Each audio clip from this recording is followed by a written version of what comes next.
అంటే ఇప్పుడు నేను చెప్పినా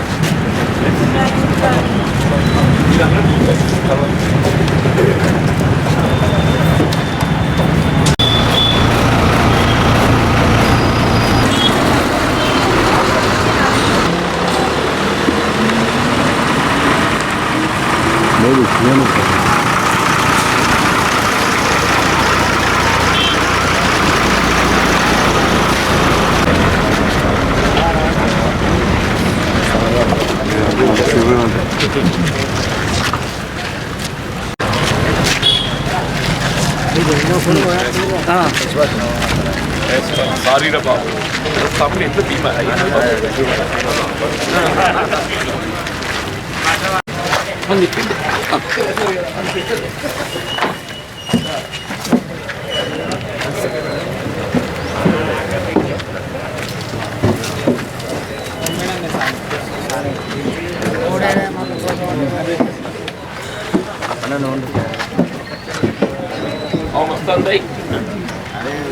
मेहनत करे बाबा बाद ये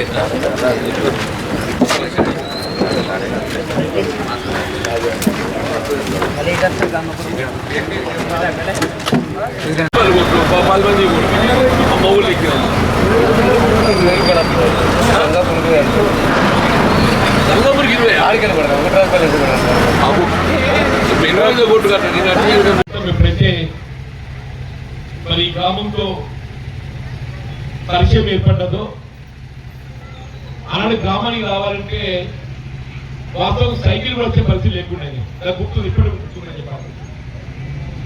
ముందైతే అనంతరం దగ్గర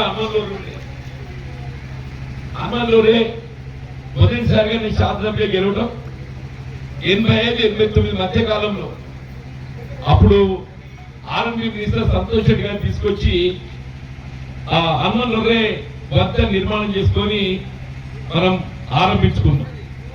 దాంతో మనం గుట్రాజపల్లి రావడానికి ఏదైతుందో రవాణా సౌకర్యం కొంత మట్టి రోడ్ అయినా కానీ వచ్చేటువంటి ఒక అవకాశం లభించింది. తదుపరి కాలంలో అసలు ఈ గ్రామానికి ఎట్లా ఈ రహదారిని మనం దీన్ని పెంపొందించుకోవాలి అంటే ఏ గ్రామమే కానీ రహదారులు రవాణా సౌకర్యం మెరుగుపడితేనే గ్రామాలు అభివృద్ధి చెందుతాయి. రహదారు అంటే రోడ్డు, రవాణా అంటే బస్ సర్వీసులు లేక ఇతర ఆటో సర్వీసులు ఎక్కడికి అన్నట్టు. కాబట్టి అప్పుడు పంచాయతీ మినిస్టర్ సమర్థిరెడ్డి గారు ఉండే గుర్తు ఎన్నికలకు అందరూ గుర్తున్నారు. అప్పుడు మొత్తం వర్షం పడ్డది, మొత్తం దిగుబాటు మంత్రిత్వ ప్రోగ్రాం పెట్టించారు సమర్థిరెడ్డి గారితో. ఎందుకంటే మంత్రిని పట్టుకొస్తే పంచాయతీ శాఖ డిపార్ట్మెంట్ రోడ్డు పనిచేస్తారని చెప్పిన భావంతో చెప్పండి కొంత దాన్ని తీర్చిదిద్దడం జరిగింది. తదుపరి కాలంలో గంగాపూర్ కూడా మనకు అప్పుడు మనకే ఉన్నాయి, గంగాపూర్ కూడా మనకు ప్రత్యేకమైన అనుబంధం చెప్పి అంటుండేది. ఈ అదృష్టం కొద్దీ నేను 2004-09 మధ్య కాలంలో ఆర్ఎంపీ మినిస్టర్ కావటము ఇది మనకు అవకాశం కలిసి వచ్చింది. అప్పుడు అనంతరం ధర్మపూర్ రోడ్డుకి వెళ్ళి ఎదుగుతుందో గంగాపూర్ దాకా బీటీ రోడ్ ఏర్పాటు చేసుకోవడం మంచిగా, ఈశ్వరాజ్పల్లి కూడా ఎదుగుతుందో వంతెన నిర్మాణం చేసుకోవడంతో అటు మనకు శేఖర్లో పోవడానికి కూడా కానీ ఇటు కానీ రహదారి సౌకర్యం మెరుగైంది. దాంతో ఎప్పుడైతే రోడ్డు మెరుగైందో రవాణా సౌకర్యం ఆర్టీసీ బస్ సౌకర్యం కూడా ఏర్పాటని చెప్పట్టు. తదుపరి కాలంలో ఉమ్మడి రాష్ట్రం మనం అయితే తెలంగాణ రాష్ట్రం కావాలని కోరుకున్నామో వాస్తవం ఉమ్మడి రాష్ట్రం కంటే మెరుగైన సౌకర్యాలు ఏర్పడతాయని చెప్పి భావిస్తాను. కానీ తెలంగాణ రాష్ట్రం ఏర్పడిన తర్వాత మన ఉమ్మడి రాష్ట్రంలో పొందినట్టు సౌకర్యాలు కూడా కొనసాగించలేకపోయినా చెప్పి అంటున్నాం. ఇప్పటికి గుర్తుంది, ఉమ్మడి రాష్ట్రంలో మనకి ఎప్పుడు బస్సు 5 ట్రిప్లు వస్తుండే. తెలంగాణ వచ్చిన తర్వాత మన ఆయన ఈ ఉన్న బస్సులు మాయమైపోయినాయి. ఉదయం ఇట్లా ఏదో సందర్భంగా ఇక్కడికి వచ్చింది. ఆనాడు ఇక్కడ మాట్లాడుతుంటే మనోళ్ళు మీరందరూ ఏం సార్ ఏముంది మా బస్సు వేస్తుందని చెప్పారు. అలా మాట్లాడి దొరకబడి బస్సు ఇప్పించింది. మరి అది ఏమైందో మళ్ళీ మాయమైంది బస్సు, బస్సు మాయమైంది.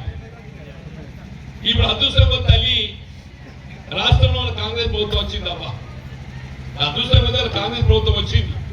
ఇక బస్సు మాయమైపోతే లేదబ్బా చెప్పి అంటున్నా. ఆనాడు ఏదైతే అఖిల బస్ మాయం చేసింది కానీ బస్ మాయం ముచ్చట్లేదు తల్లి అని చెప్పంటున్నా. అన్నిటికన్నా ముఖ్య విషయం ఏంటంటే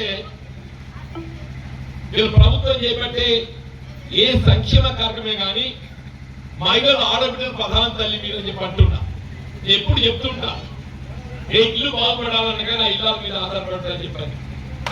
ఎంత సంపాదించినా కానీ ఆ ఇల్లును చక్కగా తీర్చిదిద్దేది ఎవరమ్మా?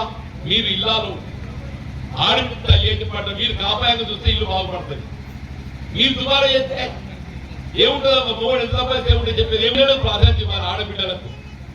ఆ ఆలోచనతో ఏదైతుందో ఇలా కాంగ్రెస్ పార్టీ మన అధినాయకులు సోనియా గాంధీ గారమ్మా, మన అధినాయకులు సోనియా గాంధీ గారు లేదు తెలంగాణ రాష్ట్ర ఏర్పాటుకి ఏదైతున్నదో రాజకీయంగా కాంగ్రెస్ పార్టీ సీమాంధ్రలో ఉనికి కోల్పోతుంది అని ఊహించి కూడా తెలంగాణ ప్రజల దశాబ్దాల ఆకాంక్ష నెరవేర్చాలి. ఈ విద్యార్థులు నిరుద్యోగ యువకుల యొక్క ఆత్మత్యాగాల ఫలితాలకు ముగింపు పలకాలని భావనతో ఏదైతుందో తెలంగాణ రాష్ట్ర ఏర్పాటు చేసినటువంటి ఒక తల్లి ఆ సోనియమ్మ తల్లి చెప్పండి. సోనియమ్మ తల్లి కాశ ఉండేది.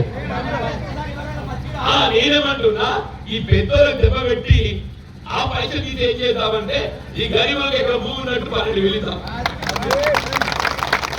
ఈ పెద్దోళ్ళకి దెబ్బ పెట్టి వాళ్ళ పైసలు తీసి ఈ గరీబ్ భూమి లేని వాళ్ళు ఉన్నారు కదా వాళ్ళకి మనిషి ఇక్కడ ఉన్నట్టు వాళ్ళ మంచి 12 వెళ్తాం చెప్పంటున్నా. అంత సాయం చేయాలి. ఇలా మద్దతారామా ఓడియాక నిన్నమడిదాకా ఎట్లా దొరికిందా? కొడుకులు క్వింటల్ 5 కిలోలు 10 కిలోలు ఏమైనా అట్లు పచ్చుకున్నాయి. అట్లు పచ్చుకున్నాయి. తప్పుంది తాదుంది రూకైతుంది దూషిత లేదా? ఇలా కొడుకు ఇప్పుడు మాట్లాడుతుందా?